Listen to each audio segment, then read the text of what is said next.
Okay, this is me cutting into a side of a dam, and what I'm doing is I'm going to put a 4-inch pipe through here, past the pond below this one, and down to the other drain. So I'm looking for about a 30-foot depth. Anytime you climb into one of these things, you need to pay real attention to what's on this side. This is sandstone and rock, and I think there's a few pieces that are loose, so I have to be real careful. I'm about, 8 feet deep right here. This side I don't have to worry about because the sandstone's coming up this way, but this side here, you got to really look at the loose rock. So if anything looks loose, don't walk by it, type deal. And I also cut about 4 feet off the top so that I could get the excavator down here. So this is what it starts at. Okay, here I have a 20-foot with a bell end on it and a regular 10-foot piece. And the 10-foot piece is what you get at a hardware store like Lowe's or Home Depot. And the 20-foot piece, you pretty much have to look it up on the internet, just Google it.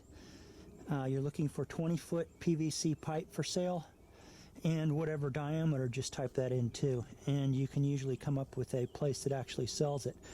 The difference of the 20, there's quite a few of them. One, it's more expensive, and two, it's a solid core. Also, when you're buying the 20, make sure you get the bell end on it. Otherwise, you'll have to buy the sleeves.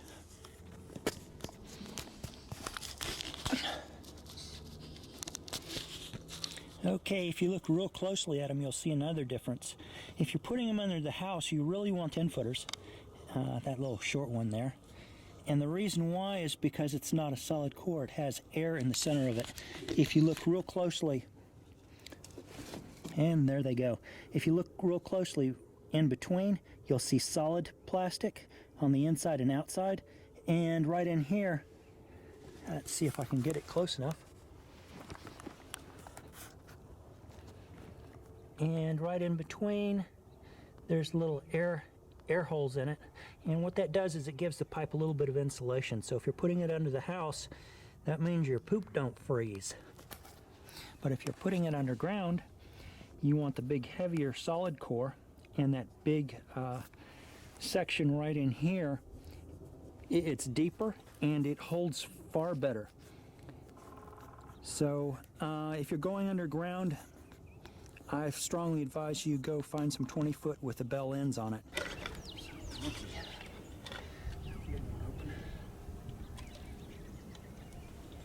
What I'm doing, other than making a mess, is I'm using this large bell end here because I'm going to put a T on the other end. And I'm going to hook it up to this 10-foot piece, which is not as strong. So I'm putting it up close to the pond so that I can bury it with the red clay behind it. That way, if this breaks or cracks, it's not going to spray water and come out down below.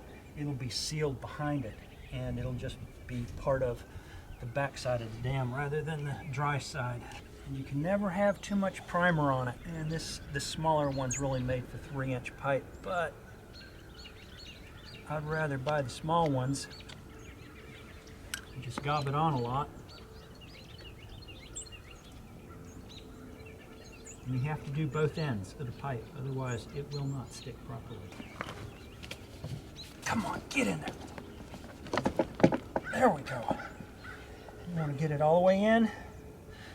You want to hold it for about a count of 20. Okay, going on down. And yeah, I guessed at how much pipe I needed.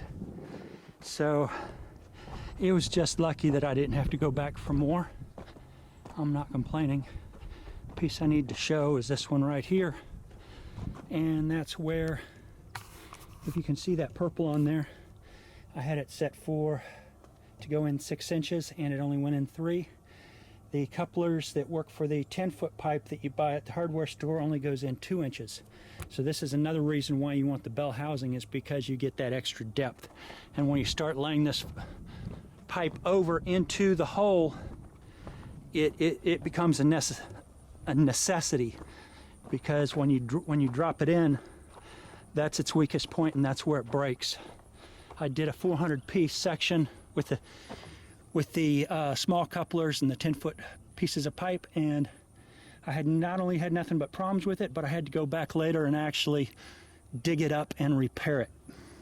And that's never fun. Okay, so what I'm going to be doing is I'm going to be putting this pipe closer and closer to the edge until the whole thing just falls in and sucks the rest of the pipe in. So I'm not really going to choose when it goes in. I'm just going to inch it closer and closer until it just gives way. Also on the ground, my rocks went this way. So that's the reason why I started on this side. It's less likely to take the whole side of the dirt down with it. If I would have done it on the other side, what could happen is just even stepping on it, I could take that whole rock face, because it's in layers, and that entire layer could just go in and fill up the hole. So that's why I did it in this direction.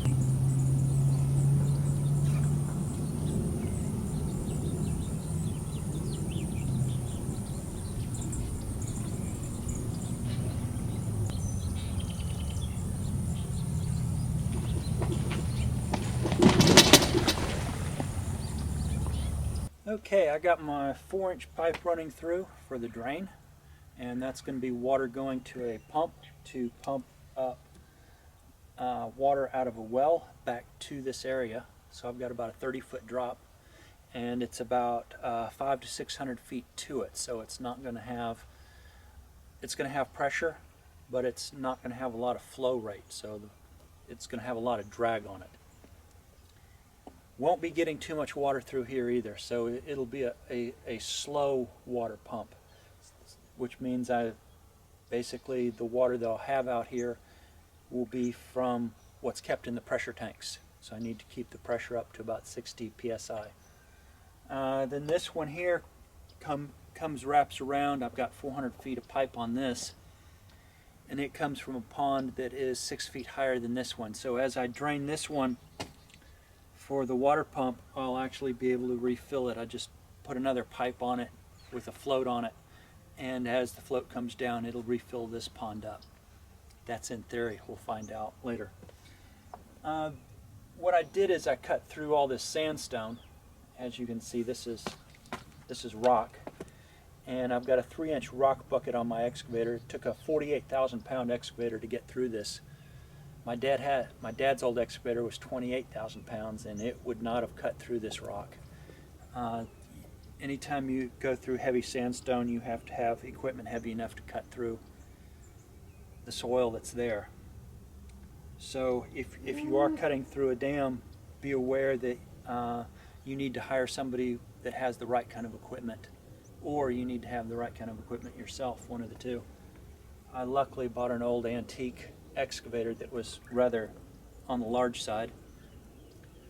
For sealing this thing up, you can't just throw the sandstone back in because it's porous and water would just flow right through it. One of the things, I knew I was going to be doing this job, so I held back one area that I was cleaning, that I was pulling red clay out of.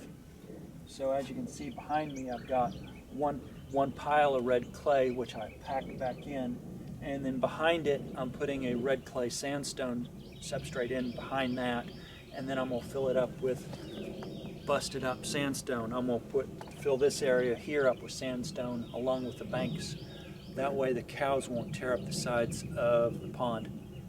If you have cows in a pond and it is red clay or sand, they will tear up the embankments of it, and they'll actually, through walking, they'll cut away the entire top part of the dam, and it'll just overflow over the dam.